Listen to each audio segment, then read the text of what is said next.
signal to the world we are open for business.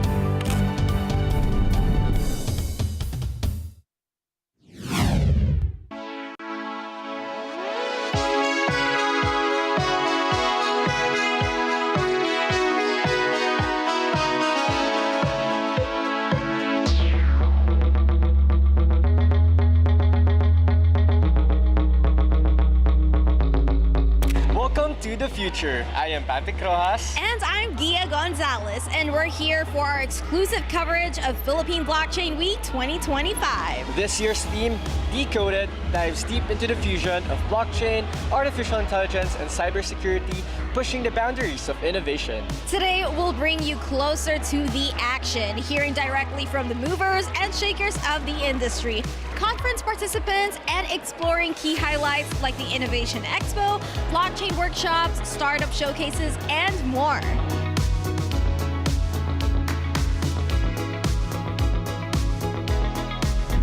Everyone, I am right next to the founder of Philippine Blockchain Week, Ms. Chezka Gonzales. Good afternoon. Good afternoon. Thank you for being here. Of course. Thank you for having us. You are glowing as always. Oh, thank you. Thank you so much. All right. Now, another successful year having PBW. Now, what is our aim this year? What impact do you want to have as the Philippines? I really wanted to give more jobs and opportunities to Filipinos, honestly. And with that being said, we're partnered with DICT actually because they have this 8 million jobs by 2028. And it's just all aligning. It's like government support, government participation. And I just love that feeling of doing this privately because we're a private sector, but technically bringing it to public. And you saw the people who's coming here and they're all from the government. And it's just so amazing that they're going to be here talking about it openly, while in other countries they're not. And so this gives the Philippines an edge, an opportunity that the talents will be, known worldwide. That's my mission, so yeah. I find it very intriguing. Please enlighten us, because when you say blockchain, it's usually associated with AI, crypto. So how does that expand the job opportunities in the Philippines? Definitely. So blockchain, they usually think of crypto right away, right? And it's actually like a bad word for them. So when they hear crypto, they hear scam or they hear blockchain. Technically, blockchain will help you. Like how we actually use the internet word today. We don't even use internet because we are using it every day, right? It's like Facebook before, Instagram before, and in the future you're going to be using blockchain, but you don't even know that you're using blockchain. So the difference between the normal technology is that it's going to be transparent, it's going to be seamless. So people would not be dealing with scams anymore. And so those scams that you hear are actually scams made by people and not by the technology itself. And so the government will be using that technology in terms of, even in Department of Budget, LTO, and all of this government entities, they will be using blockchain in the future, because in the future we won't need to check if they're really using that budget for the good or for their pockets, So that's really one thing that will change the lives of Filipinos. And the opportunities that's behind that is when you see this conference, there's a lot of people from other countries coming in, and they're very interested in the Philippines because of the talents. And so they're going to be hiring more people in the Philippines because it's an underrated community. When I'm like selling Philippine Blockchain Week, I'm not technically selling Philippine Blockchain Week. I'm selling the Philippines as a whole. That's very brave of you as well, because as we all know, so far, the people or the countries that have adopted already blockchain, we are one of the third world countries or rising countries. So to see that potential in our country is very empowering, I must say. Now, I want to tap onto you as a woman of authority. You're a mother, a nurse, also an Air Force reservist, and also a pilot, and also the founder of this. I mean, what else can't you do? Now, what sparked this passion of yours for blockchain and to bring it to the Philippines? Actually, it's not just about blockchain. I think blockchain is just the vessel. But when I go to other countries, because I'm not based here anymore, I'm based in Dubai actually, and when I'm in other countries, when they talk about Southeast Asia, they literally don't tell something about Philippines. It's not part of the map. I really don't love that feeling of being in a room wherein it's all international. Philippines is just always on the side, and there's so much potential here. And I feel like that's the feeling inside of me, and especially that I'm a girl. Imagine in the world of entrepreneurship and everything. So they feel like it's still different. So I think that sparks that in me. Maybe I have that power to bring people together, to connect people together, and that's my strength. And I just want to use my strength for the good instead of just using it for myself. Because if I just use it for myself, I mean, what I'm going to gain, right? Yeah. I head the ICT Industry Development Bureau of DICT, and one of the mandates of the DICT is to ensure the growth and development of the ICT industry. So when we talk of ICT industry, this includes the BPO industry, the freelance industry, emerging tech that includes blockchain, digital startup, and the goal is to be able to generate jobs, to bring jobs not only here in Metro Manila but to the countryside. And of course, we have to do that by making sure that we have really good connectivity, digital infrastructure all over the country. And in terms of supporting the blockchain industry, so we've been working with the Philippine Blockchain Council of the Philippines, I think, since they've started 4 years ago. In fact, I'm so proud to say that it's our team that actually helped them put together the organization led by Donald. I'm so happy, from where they started in 2021, I think. Now, they've been really spearheading the growth of the blockchain industry in the country. The emergence of AI is both an opportunity and a challenge. But of course, when you talk of opportunity, meaning we have to upskill, reskill our Filipinos, our fellow Filipinos. So there's this data that 86%, right? 86% of Filipino knowledge workers at work are actually now using AI. I think we're fast naman in terms of making sure that we adopt. But of course, there are challenges also. That's why in the ICT, we do a lot of trainings, free trainings. Kasi, one of the major mandates also of the ICT is capacity building for the marginalized sectors, for the ICT industry, for the, knowledge workers. And that's why we work with different industry associations, particularly, for example, when you talk of, adoption of AI in BPO industry. So we work with them, with IBPAP being the umbrella association. So, different upskilling, reskilling programs for the different, stakeholders and beneficiaries. Yeah, but we're happy that we're actually one of, fastest, at least I would say, in terms of adoption of AI. But we have to really do a lot of, efforts in terms of upskilling, reskilling for our Filipinos. Are there DICT projects that are really focusing on the grassroots level? Because we know that they needed it more, di ba? Parang hindi sila naiwan. Sabi nyo nga kanina sa speech mo kanina, parang walang iwanan, di ba? Actually, with the leadership of Secretary Henry Aguda, so I mentioned that we officially kicked off June as ICT month, and of course with the theme, walang iwanan sa bayang digital or through digital bayanihan. With that theme and that brand, so we'll make sure that nobody is left behind, no Filipino is left behind. So in DICT, as I mentioned also, that we launched in terms of generating additional 8 million digital and digitally enabled jobs by end of 2028. So in fact, we have already started. So as I speak, through our ICT Industry Development Bureau, my team right now is in Sarangani, in Coronadal, doing, workshop and training on freelancing. Because when you talk of freelancing, right, you can actually work from anywhere. So my team is there together with our industry partners from the freelancing industry doing trainings and, encouraging Filipinos that they can actually, earn dollars while working from home. And at the same time, that part of training that we're doing right now in Coronadal is also encouraging freelancers to become homegrown BPOs or having their own digital agencies. When they have their own homegrown BPOs or digital agencies, they can also hire more Filipinos. Well, first of all, the Philippines is a great country. It's very pro-crypto, pro-digital finance. But, every country can find areas where you can find some improvements. One of the areas for the Philippines, and someone touched upon this morning on one of the speeches, will be perhaps an improvement on the legislation, the regulatory environment. With the right regulatory environment, the Philippines and Manila can do the same thing that Dubai has done. Dubai and the UAE and Abu Dhabi have fantastic regulatory environment which allow firms to thrive in a very safe environment, very pro-crypto environment. So you've been in this world for a while, and I'm sure you've mentored people as well in this field. Is there any common mistakes that beginners in this field often make and don't realize it? The biggest mistake that younger people make is that they don't have experience, which is not their fault. It's not a mistake, really. It's a situation. So the biggest mistake is to try to create a company without having the right experience in your company. So for younger people trying to do projects, particularly in finance related to blockchain and the crypto environment, get some older people with gray hair with you in the board of directors, right? Like you. Like me, right? People like me, so that they can help you to burn stages in a faster way, but in a more efficient way. So let's make less mistakes, put it that way. For the Philippines being relatively new in this, okay, we're also a rising country that is trying to embrace blockchain. How can you inspire the people or companies to involve blockchain and embrace it?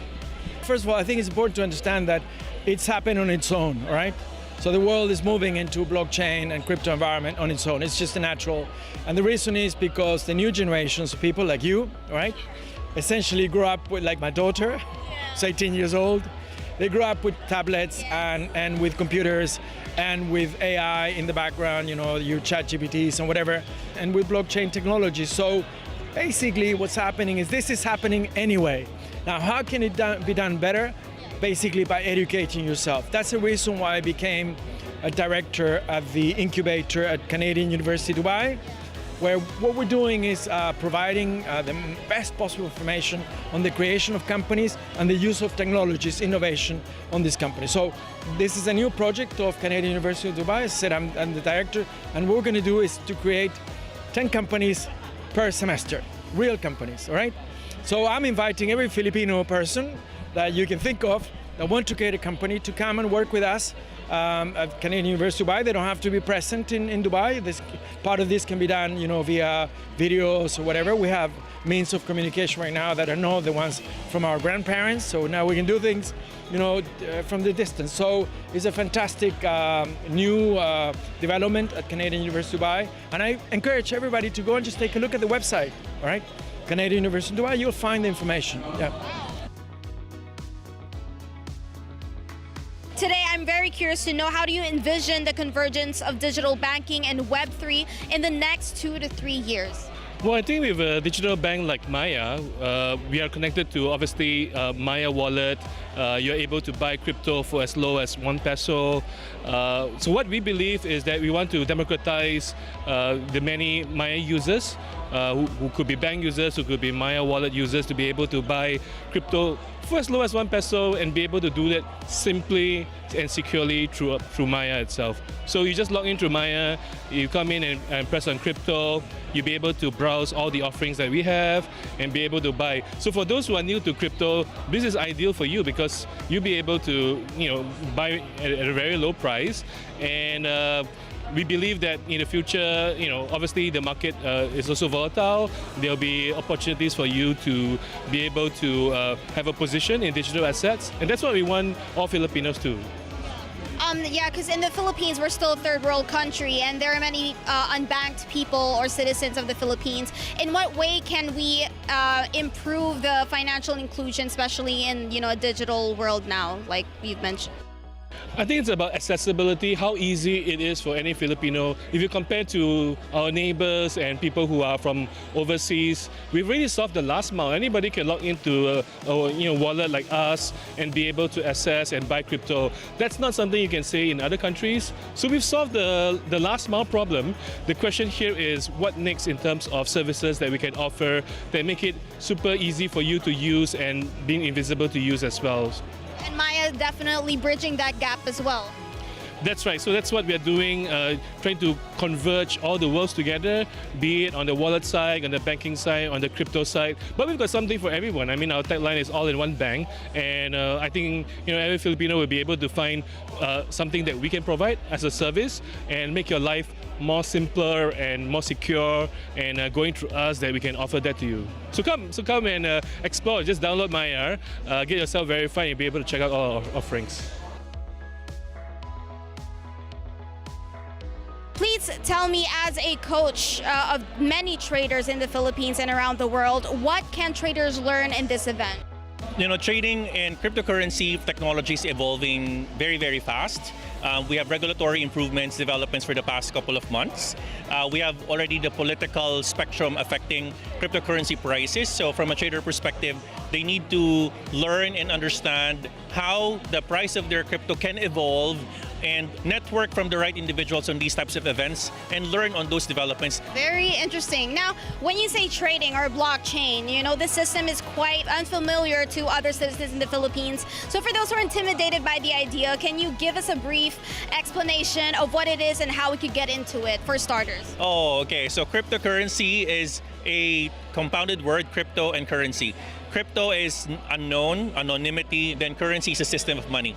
In other words, it's sort of another way of monetary system in a digital format. There is actually cryptography used to, create that ability of anonymity in your transactions. And in the side, you have the ability to ledger your transactions through blockchain, which if your transactions are ledgered in a blockchain, it's immutable. It cannot be changed anymore. So it's just a very layman word to explain it. So let's say this system has spread more widely in the Philippines. How can this impact the economy of the Philippines when more people get involved with this? So Bitcoin as a particular asset has been used now as a way to hedge against inflation. So inflation, not just in the Philippines, but also in the global stage, has been creeping up for quite some time. And obviously there's this issue of currency devaluation. So every now and then, every year that would have passed, your currency would have been devaluated. So another way to protect that is to buy and get positions on risky assets like Bitcoin, but of course not a financial advice. You need to make sure that you have the right fundamental knowledge and you are actually covered on your basics of financial 101. Hindi ka kasi pwedeng bumili ng cryptocurrency nang wala ka pang insurance, ng savings, etc. So it's a very risky asset, but for people who know, people who buy and sell Bitcoin and other currencies, you can use it as a way to hedge against inflation. What legal reforms or policy changes would accelerate the blockchain adoption in the Philippines? Okay, sure.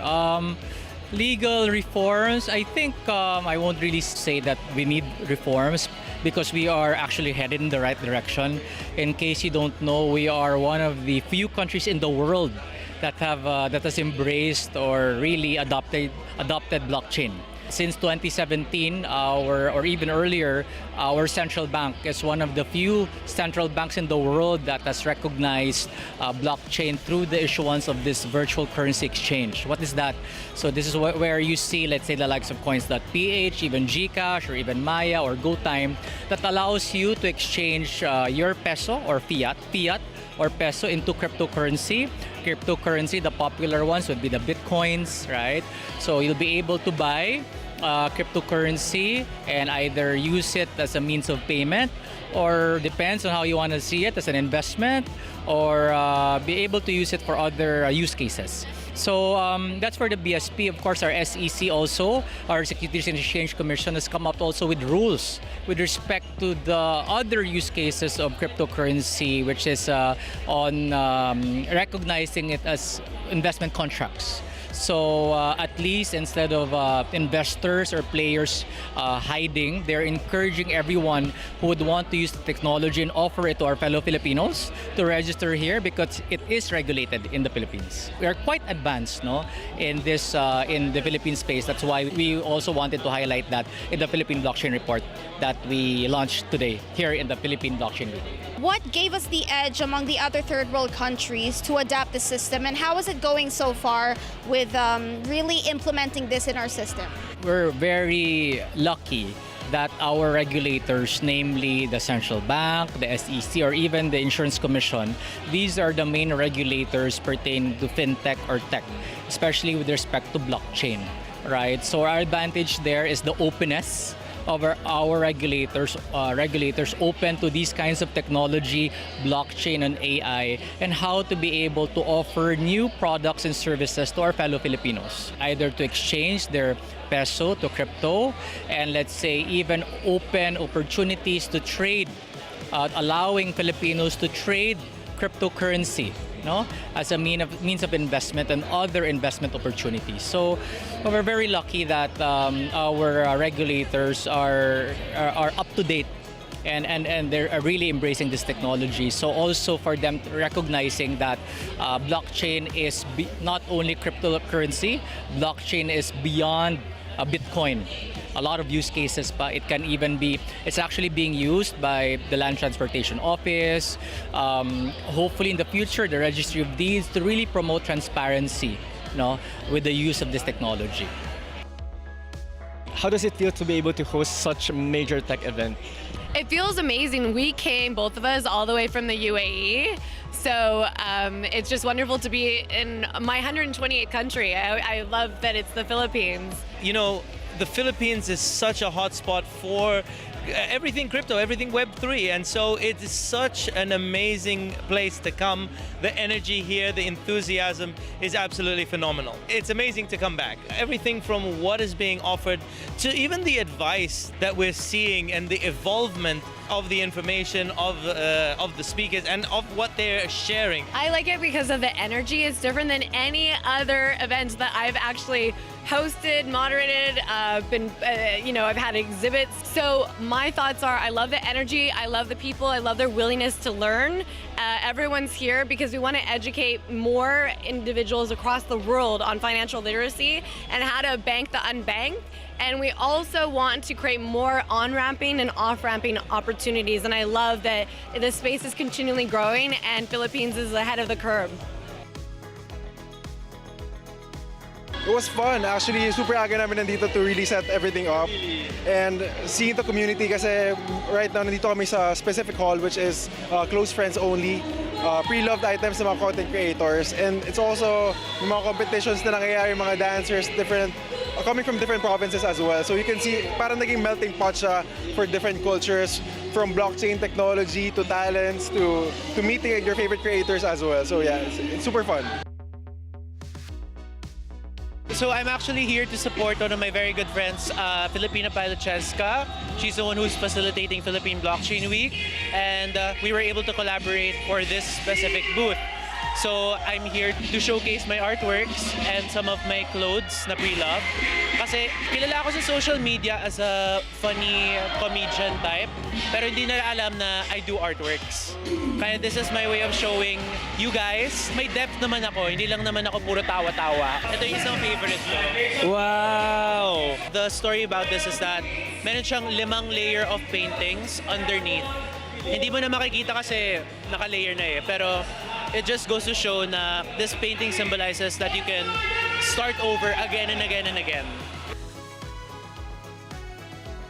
Napakaganda ng event na ito dahil pinagsama nila ang AI, blockchain at cybersecurity, at ito ang pinakamahalagang matutunan ng lahat sa mga panahong ito. As a women in blockchain industry po in the Philippines, would you share some initiatives po na ginagawa ng mga movement ng women po? Okay, particularly for women in blockchain, ang pinakamahalaga para sa amin ay ang education ng bawat isa patungo at patungkol sa blockchain. Pumupunta kami sa iba't ibang probinsya upang magturo tungkol sa Blockchain 101 at ano ba ang mga real use cases na ginagamit ng blockchain. Marami kasi ang nagtataka or nagtatanong, ano ba ang blockchain? Ito ba ay cryptocurrency lamang? Actually, that's not true, no? Blockchain is beyond cryptocurrency. Ang daming nagagawa ng blockchain. So, ang ginagawa ng Women in Blockchain Philippines, umuwi kami or pumupunta kami sa mga probinsya para malaman, lalo na ng mga kababaihan, kung ano ba talaga ang blockchain. We believe that the grassroots, dyan talaga dapat nagsisimula lahat So, nakapunta na kami ng Bicol, nakapunta na kami ng Bacolod, Davao, nakapunta na kami ng Bataan. Plano kong suyudin ang ang mga region sa Pilipinas at pupunta kami sa Nueva Ecija soon to talk about blockchain. This portion is brought to you by Clean and Fit.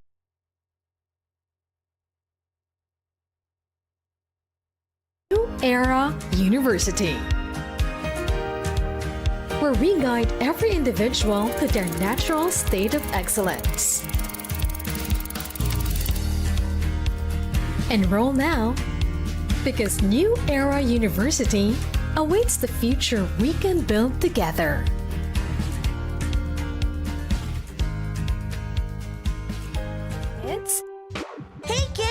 we're making it extra fun with Art, Mel, PJ, and Joey.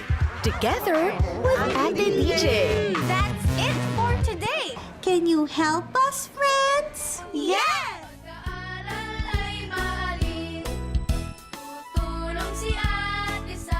Need help with homework? We'll break it down into simple steps so learning feels easy. Sama-sama tayong mag-aral. Sama-sama tayong masayang gumawa ng homework. Catch all this and more only on Net25. Let's net together sa Net25. Ang top chef na si Mika, mahusay na magluto, maganda pa. Overcook. Magluto ka uli. Hindi naman masarap. Sir, gusto ko sanang malaman kung ano ang hindi nyo nagustuhan sa sinerve sa inyong salad. Hindi masarap, yun lang. Ang sakit nyo namang magsalita. Si multi-award-winning actress, Park Jin-hee. Ang magpapagana sa ating hapunan, gabi-gabi. Sa Kimchi Family. Bukas na, July 14, 8:30 p.m. Dito lang sa Net25. Let's net together sa Net25. Sa Net25.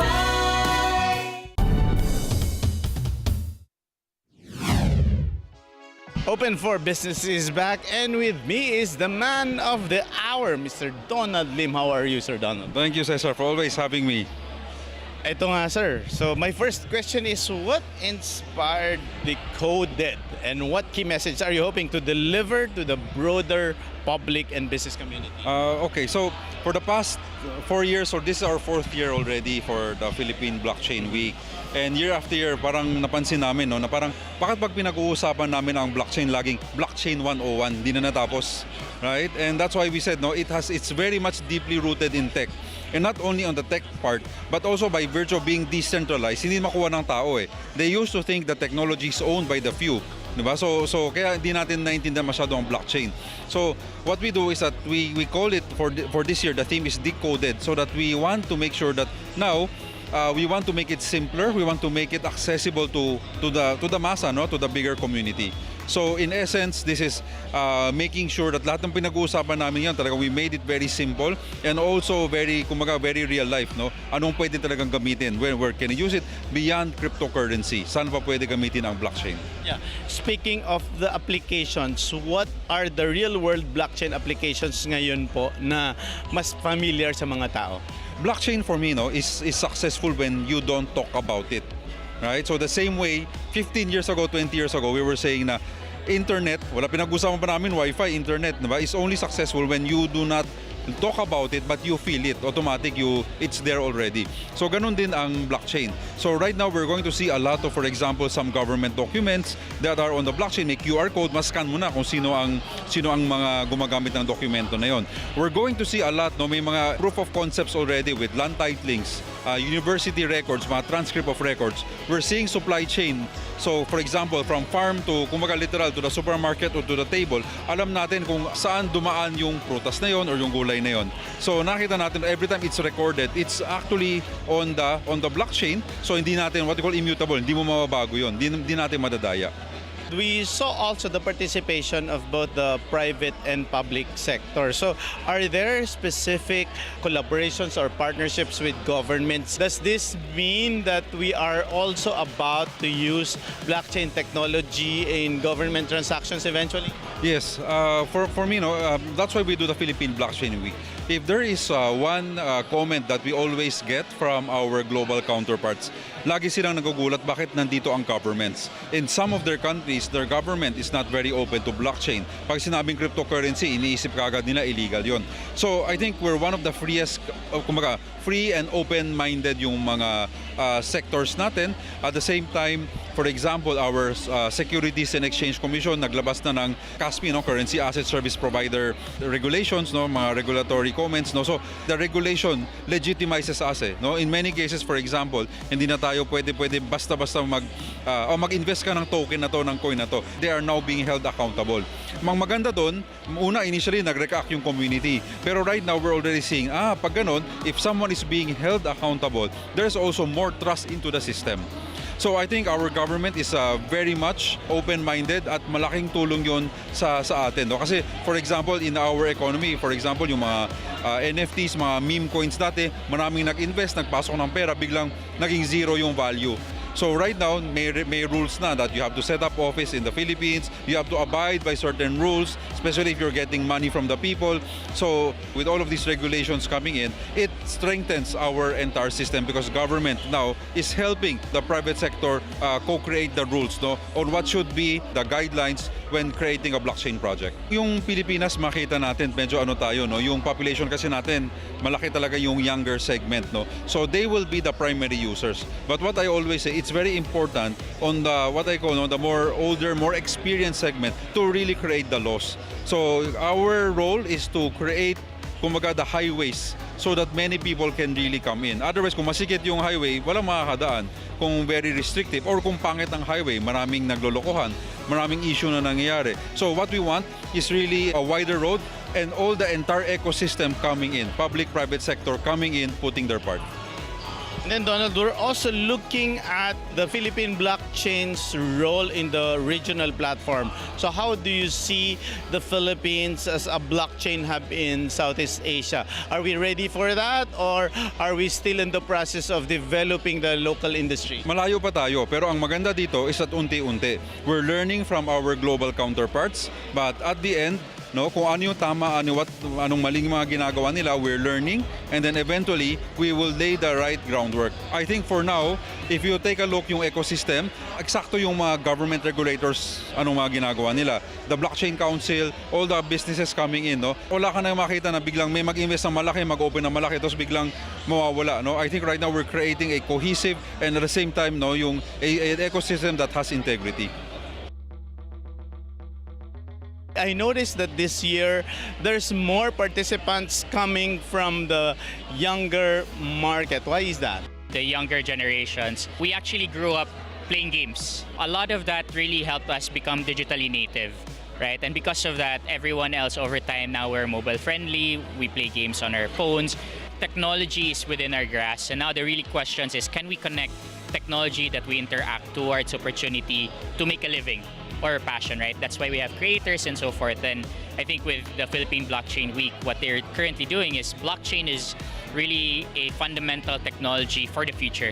You know, whether that's trust, traceability, it can be applied to everything. And now the question is, where's the opportunity here? And that's why we created the report.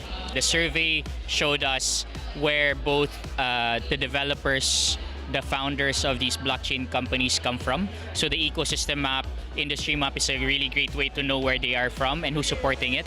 But also where Filipinos see blockchain. A lot of them don't know the word blockchain. They usually think about Bitcoin, Ethereum, cryptocurrency. But blockchain is the fundamental aspect for all of that. Right? So rather talking about cryptocurrency, which is just one aspect of blockchain, we wanted to talk about blockchain and the inherent nature where it can be applied for health, for the elections, for the education, for the agriculture supply chain. And hopefully we see that as an important cornerstone of any type of business in the world. Carlo, simplifying it to a senior citizen like me, diba? Pag sinabi mong blockchain daw, ito ay database. So as you mentioned, this database can be used by cryptocurrency and of course other industries. You showed earlier a map that shows a lot of participants already. Siyempre, nagulat kami. Saan to? What is this? So it's like a new world, it's a new ecosystem. Saan ba yun nanggagaling? And are we seeing the expansion of this ecosystem in the near future? It'll only expand. That's really the truth. Businesses come in cycles. Will always be challenges, but founders will always find opportunities amidst crisis. No? Going back to your question, how do I simplify what blockchain means? If it's simplification, it's really a ledger. It's really a way to track and monitor every aspect of a supply chain. No? Supply chains can be in different industries, no? Pero yung supply chain, sabihin po na natin, you're a farmer, you're growing chickens. When you're growing chickens, you sell it to the market. The market sells it to a middleman. The middleman sells it to a bigger buyer, the buyer sells it to a supermarket, and then the supermarket will sell it to anyone, right? The real question is, if I'm a buyer, that chicken, you want to know where it came from. And when you know where it came from, you have a better urgency and confidence that you won't be poisoned, you will be safe, and you know it's healthy, maybe they're organic and so forth. The blockchain provides exactly what we're looking for. It's traceability, it's trust, the brand, but also making sure that anything that's being created through the blockchain will not be erased and the word we use is immutable. So it cannot be altered if it's immutable. Be altered. Yes, it cannot be altered, and that's what makes it so attractive for a lot of people. Because as much as we are humans, we tend to make mistakes. But when you're in the blockchain, there's no way to erase any aspects of those transactions. No, it's decentralized. It's not based on a central entity. Sometimes central entities can erase those things, but once it's decentralized, it can never be erased. Are there specific industries that can best use blockchain? The largest talaga is banking and finance, right? So a lot of the big financial sectors, even in the Philippines, even our central banks are supporting it. That's the largest use case. But for me, the most interesting use cases are disaster response. When you donate to something, how do you make sure it gets to the right people? Agriculture, how do we make sure that what we're eating is something that is healthy, right? All the way to the impact. So those things I think is gonna be emerging, but it's important we have these larger use cases because for me, in my personal opinion, blockchain will be seamlessly integrated to everything. Blockchain is going to be part of any business. It's now the question of how do we make it accepted to everyone that it's safe, it's trusted, and it's traceable. It's interesting when I heard you're using blockchain in agriculture. Right. So can you expound more on this? Yeah, sure. First of all, before you utilize the technology, you have to understand the business, right? So just like any agriculture business, is about farming and offtake transactions. Of course, to make sure that your farmers are well taken care of. So once you solve that, you understand how to do it, then you can embed different levels and layers of crypto and blockchain into the business. So by starting to look into tokenization, we look into the value of the farm, what it's producing, and how much it's able to produce, and what is the true value of the export. Because with export, then you can increase the country's GDP. If you do internal circulation, it does nothing much but for local spending, right? So if we have the ambition to make sure that agriculture GDP increases, then every farm should do it, right? It's not just us. Every farm, every region should do it. So we hope that using blockchain, we can record the transactions, the data, and what's available in every specific region that we partner up with. So if we're talking about coffee farming, rice farming, sugar farming, or fruits farming, bananas and pineapple, which is the most exportable product, these farmlands need to be first tokenized. Once you tokenize, you know where they are, what kind of bananas you're growing, right? What is the harvest each cycle, and the value from the harvest becomes a real profit P&L for the business. So then when you create a program like an NFT program, you utilize the total tokenomics to embed that into the marketplace. So let's say you are launching 100 banana NFTs, right? And you want these NFTs to be sold. But what's the purpose? Is to create community, liquidity, and exportability. Because with that, then the purpose of blockchain can be fulfilled in agriculture. Now, Jeremy, is this technology, is this use of blockchain in farming used already in what countries? Have you piloted here also in the Philippines, or are you introducing this in the Philippines and using it in different parts of the world? So we started during COVID in Indonesia, in fish farming, right? And after that, we moved to Philippines right at the opening of post-COVID, right? We did it in Bacolod with livestock farming, and then we moved into Mindanao into commodities farming. Yes. So basically, how does this help the regular farmers. So because for some Filipinos, this is new technology, and now you're trying to introduce blockchain to agribusiness. So what specific steps or how can regular farmers benefit from this technology? Sure. So for small medium enterprises or small medium farms, they always need support in buying seeds, fertilizers, livestock, so on and so forth, right? So with the NFTs that we have provided for, we are using investment from outside of the Philippines to help farmers in the Philippines, right? We never use Filipinos to invest in the NFTs because that's not allowed anyway. So foreign investors coming in a small way to help the farmers, right?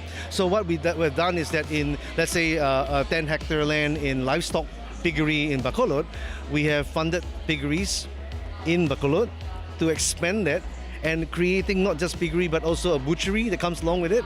So farmers could also earn from the livestock sales.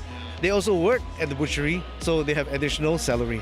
So we have successfully increased the farmer's salary in our community from about 3,000 to 4,000 pesos to about 12,000 to 14,000 pesos because of their working at night also in the butchery. And sometimes in the evenings, they created like a Korean Sengyup barbecue, and then that's additional revenue to them. But that means that the community is then supported with also extra revenue. So that's little baby steps that we have taken before. So now that we are looking at exporting commodities, it's done in a much more organized way. And the farms that participate with us in different parts of Philippines would begin to benefit from liquidity that we provide, exportable for a brand name that otherwise it's hard to be recognized. And we also created our own supermarket in Dubai to export these Filipino products. So Philippines have a lot to be glad and amazed and proud for, is that we want this to be something that the world can recognize that is truly Filipino and is on chain. Okay guys, you will not believe who I stumbled upon. This is a guy that I used to watch as a kid all the time.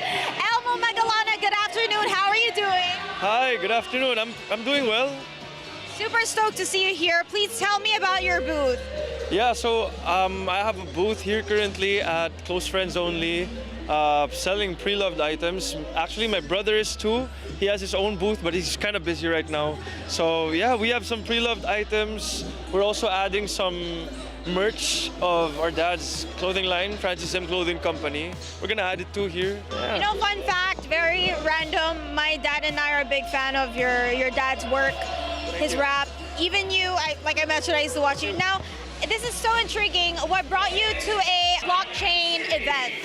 Honestly, I'm not really into crypto yet, but I mean, like, I'm not closing my doors to it, but some of the organizers invited me and my brother and then asked if we wanted to like put up a booth, and we're like, yeah, why not? Like, we love thrifting as well, so I personally, I wanted to like declutter some of my stuff. So yeah, I'm like, yeah, why not like give out some of my stuff to anyone who needs new clothes. It's a pleasure to meet you. Nice to see you here. Thank you, thank you. Yeah, come out here, Close Friends Only.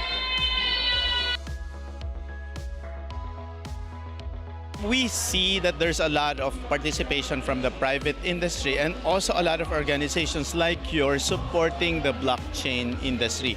So far, as it interacts with your council, with your organization, where the areas of collaboration is in terms of AI and blockchain?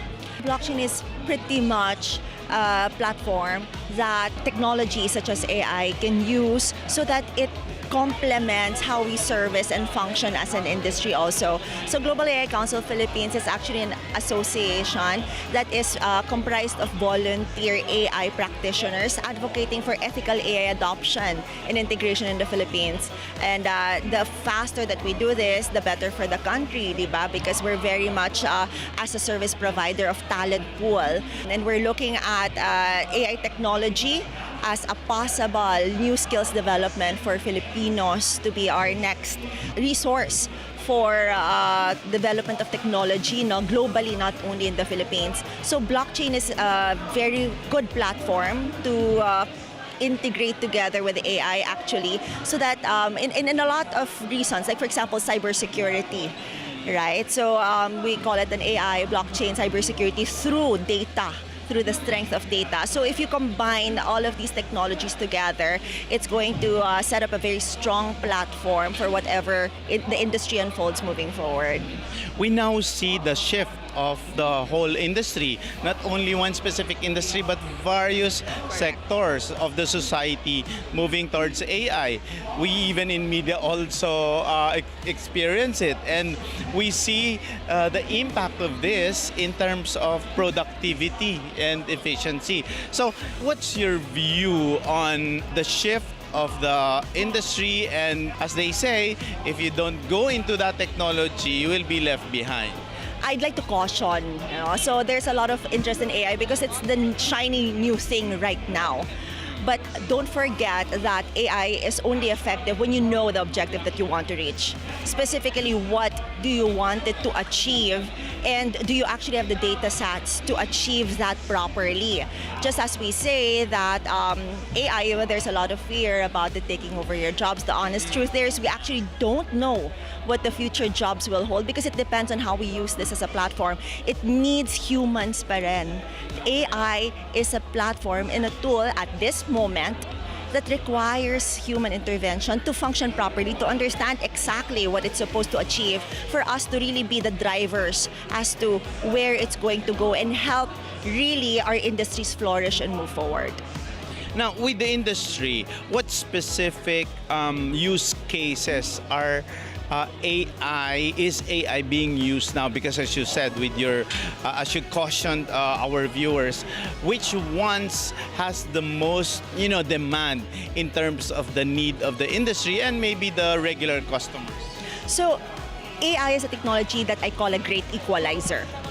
Because right now, capacity to function is really helping enable faster servicing of multiple industries. So if you ask me about a very, very specific industry, it's going to be very difficult because the industries will determine how AI can be used and integrated in making them more efficient, more reliable, and of course, more profitable.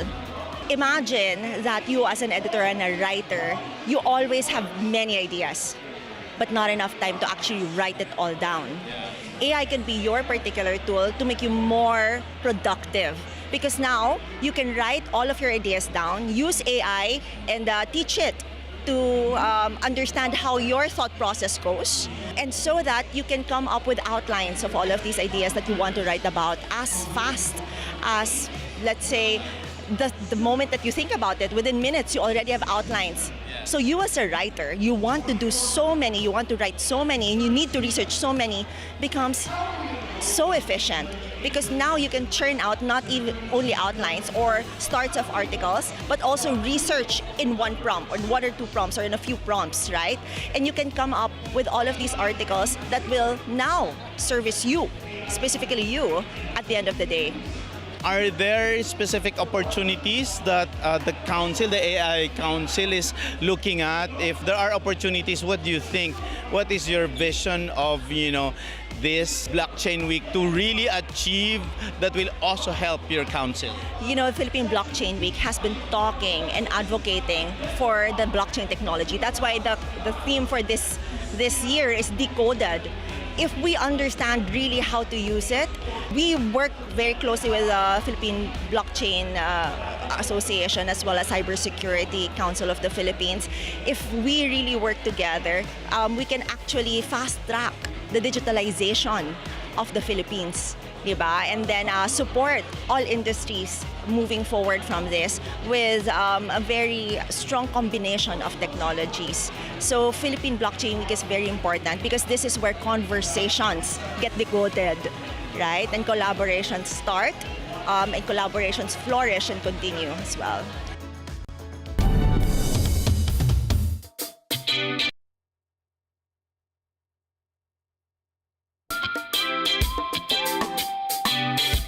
Is a news story with Kada Umaga. Your favorite morning show, ito po ang Kada Umaga. Surprise performances, latest trends, expert hacks, and exciting games. Be ready to be part of the Kada Squad and enjoy your morning with Diana, Emma, and Pia. Kada Umaga, Monday to Friday, 10 a.m. to 12 noon, only on Net 25. Let's get together.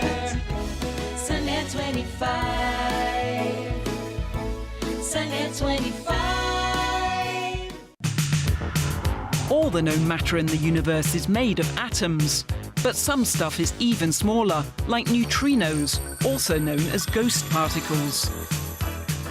An ocean of them surrounds and permeates everything, including us, every second of every day. The smallest of things and the huge impact they could have on our future, this time on Tomorrow Today.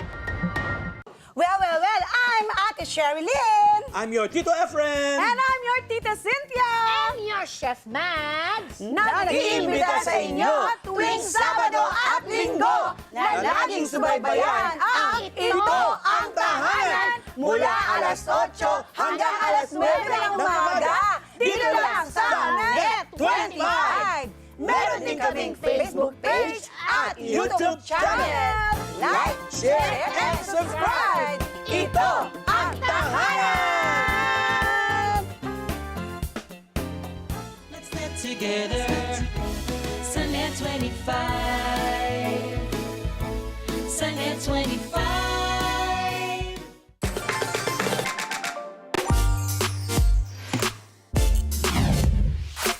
And our biz word for the week is GameFi. It is a combination of the terms gaming and decentralized finance, or DeFi, and describes the integration of blockchain applications in the gaming sector for monetization purposes, among other things.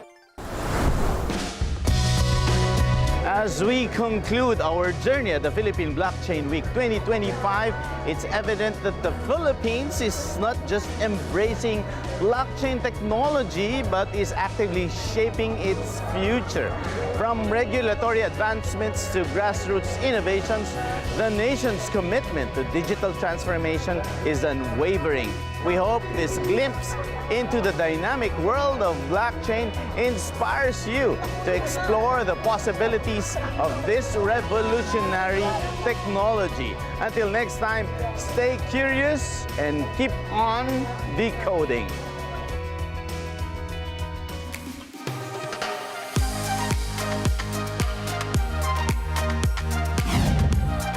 And our quote of the week is, every informed person needs to know about Bitcoin because it might be one of the world's most important developments. That's according to Leon Lo, a Nobel Peace Prize nominee. Maraming salamat sa isang oras na pagsama sa amin upang tunghayan ang isang makabuluhang usapan ukol sa negosyo dito lang sa Open for Business. Hanggang sa susunod na linggo, samahan nyo kaming muli dito sa Open for Business. Catch us too on Facebook and YouTube. Like and subscribe on our social media page at Net25 TV. We will bring you more insights from industry experts, thought leaders, CEOs, and featured SMEs. Together, let us help encourage business development in the Philippines. Sharpen your business acumen, build a pulse, and set the trend for as long as you are informed and open for business. Ito po si Cesar Vallejos. Marami pong salamat.